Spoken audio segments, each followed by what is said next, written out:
Hey guys, it's Console Gamer. Welcome to the Whimsy Stories Legacy Challenge Console Edition. Generation 1, without a home, but not without love. Our story begins as most stories do, with endurance. You are homeless. You've gone out into the world with nothing but a tent and a dream. As a child, you never had your own home. You were bounced from place to place, always dreaming of a suburban home to call your own, with a family of your own. As you have since you were a young child, you long for a sense of normalcy.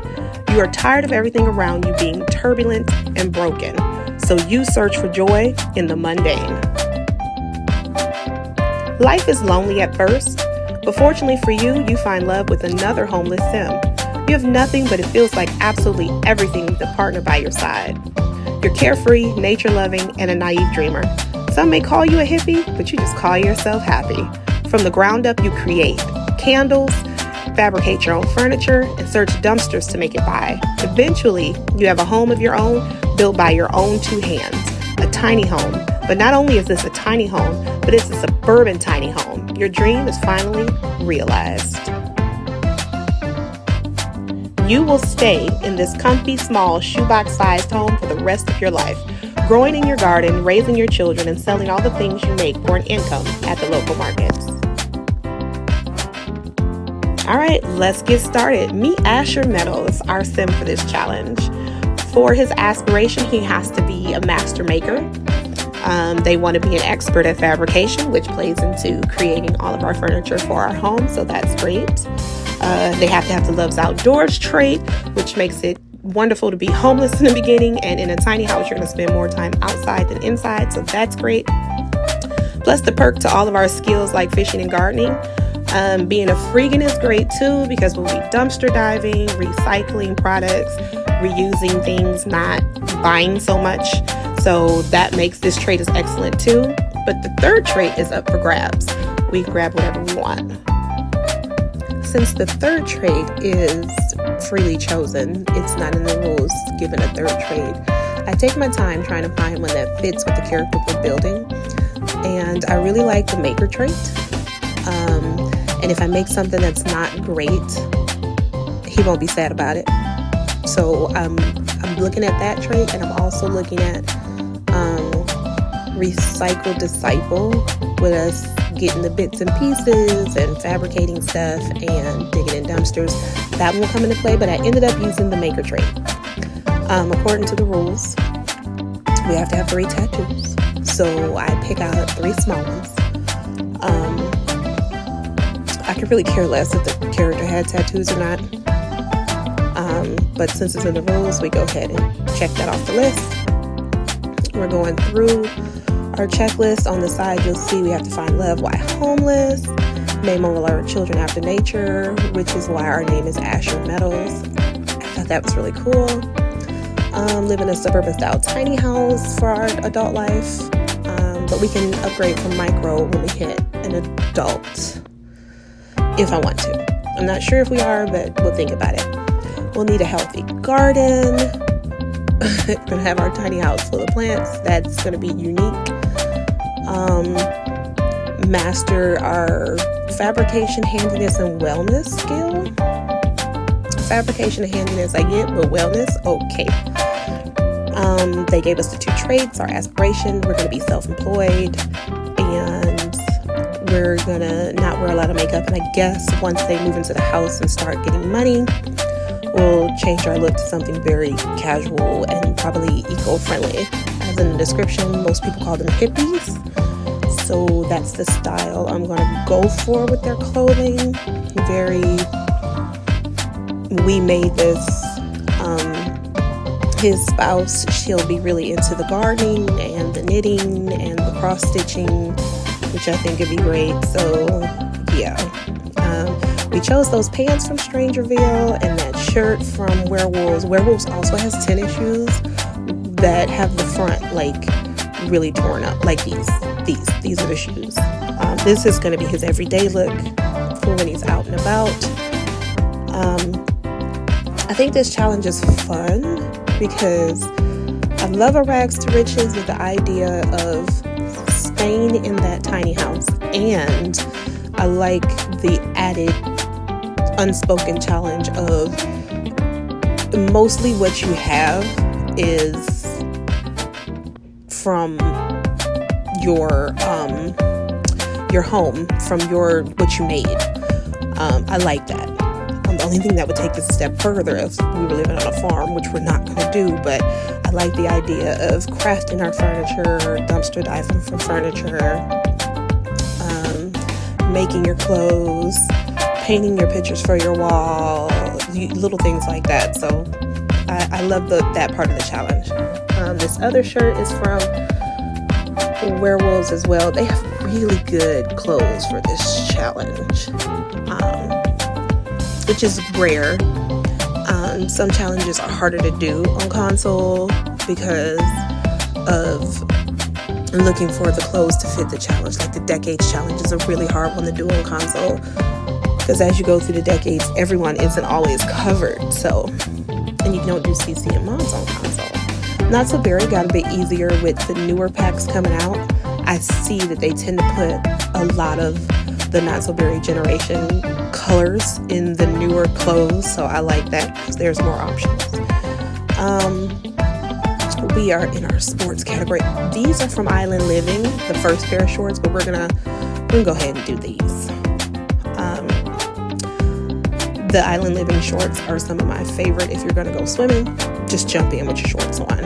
I think the same shorts, I think this person would utilize clothes in more than one category, if that makes sense.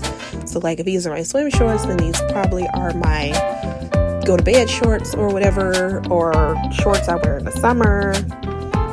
So to keep that going, I tried to give us a party look that was somewhat decent, but still in theme with what we had going on. So I imagine that they had like one quote unquote good pair of pants, and this was it. And they had these shirts, and they just put these two together, and that's the look. Let's see what else. We did that shirt. We got to do the boots. Did we do the boots? I can't remember if we did the boots.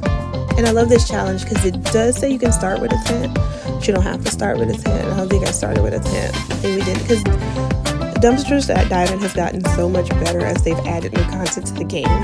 I have dumpster dived and pulled a TV out. Granted, the TV was broken, but $2,000 is $2,000 no matter how you sell it. So I like that. Our winter gear is those thicker pants that are a little roughed up, and this jacket from Werewolves, and some boots.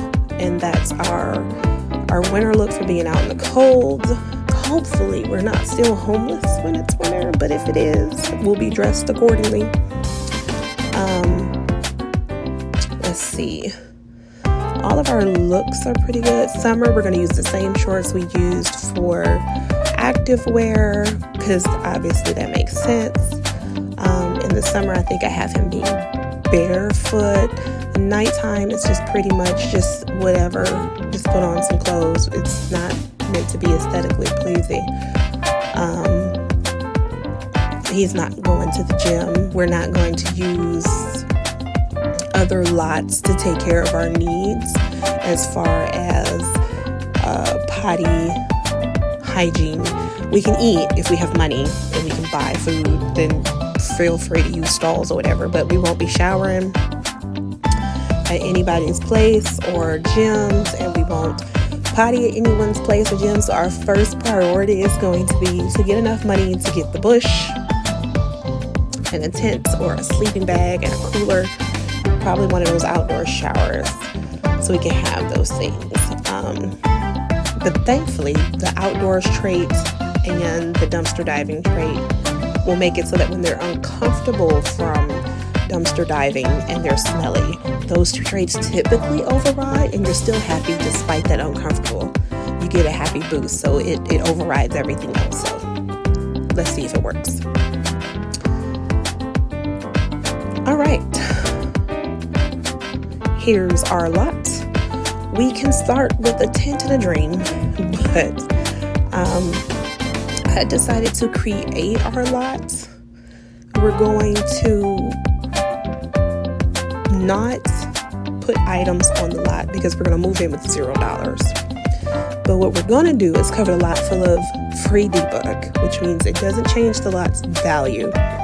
But just an open lot it was unrealistic in my mind. I'm like, yeah, if he's there with a tent, people are going to see, they're going to have questions. I mean, it's Evergreen Harbor, so maybe they wouldn't. But I was like, I have an idea of what I want this lot to look like. I want it to look disheveled. I want it to look abandoned and forgotten. So that's what we're going to do.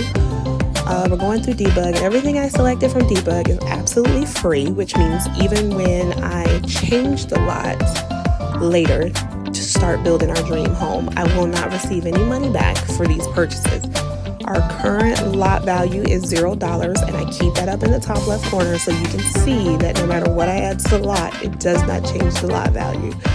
So I think this lot is like a little over $700, so I give him that exact amount. So when he moves in, you're back down to $0. There's a gate. I know one is It's an Equal Lifestyle, the gate I'm looking for. I'm pulling out little things that I think I can use. I don't quite have a vision yet. I do know I want this gate to go up. I think a sense of privacy, like this lot used to be something, but it's not anymore. And because it's not, no one's using it. It's just there. So we're gonna gate it up. Typically what I would do is put one of those really small, thin, almost invisible gates underneath these so you couldn't see it, so people can't walk through it, but that will add value. So for this, we're not going to do that. We're just going to use this gate, this illusion of a gate, and we're going to put it up. We're going to have trees, we're going to have a little bit of trash, we're going to have, because this neighborhood in Evergreen Harbor is polluted. The sky is really ugly. I think you get the negative mood lit for not being able to breathe properly and a whole bunch of other stuff, which I'm like, ooh. So hopefully us living here, we can clear that up, be able to breathe great. Here I'm finishing off the lot as if it was a place you could enter, and I'm taking the end pieces and just marking them so that they look contained. I found several trees. I'm trying to figure out what I want to do with them, but they're all in debug. Our lot value is still $0. We've got some of this wild grass that I'm just going to place everywhere just to get it out there. Because again, this is an abandoned lot, so it's overgrown, it's got trash, it's got, you name it, it's there. And don't forget, at any time you can check the top left of this video and our lot value is still $0. So this is a good tip for building houses. You can always use debug items to landscape your house, because they have pretty ones too. You can landscape your house with debug items and not add any value to your home. So if you're working on a starter home or you have a budget, debug is a good place to start. We're going to add a few more things. I got some flowers because, why not? We got some of these wild bushes that we're going to put out there. I'm just grabbing whatever, seeing if it fits with what we've got going on. I am going to later, I know I want cottage living because they have the mushrooms. And there's these things of grass that you can pull, and it looks like a whole bunch of grass, like just little puffs everywhere. And it's a huge item, but it's like one square where you actually place it, but it covers a great deal. I like it in my regular homes because it makes it look, the grass not so flat, if you get what I'm saying. I'm just testing out a whole bunch of stuff here to see what fits best. I'm going through, I grab trash, I grab tires. I think I finished it up by putting in Greg's little shack, because again, you can't click it, you can't enter it, but it's there. So yeah, I went ahead and I added some stuff off screen It was taking me a really long time to make this, so yeah, I added mushrooms and trash and tires. That's Greg's cabin from Moonwood Hill. It is still, the lot value is still 0, so none of this stuff is actually functional, but it has created a lot where we could potentially hide and put our tent if that's what we wanted to do. But now it looks like something's here. Like we're gonna purchase this lot and we're gonna build our home and our future on this lot right here. But yeah, this is our home. We're gonna put our mailbox out front, which doesn't cost anything.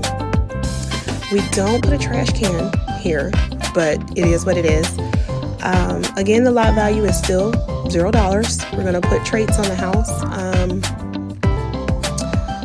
We are going to put some lot traits. I want sibling living, recycle, disciple, so that our trash cans stay full once we get one, so we can keep digging in it, and to just make life easier for us. And prairie grass, because prairie grass grows, and when you cut it down, you get items, and that stuff we can sell. This house will be available, or this lot will be available on the gallery if you want to start your own. My EA ID is Console Gamer or EVL Joker. See you in the next video when we start.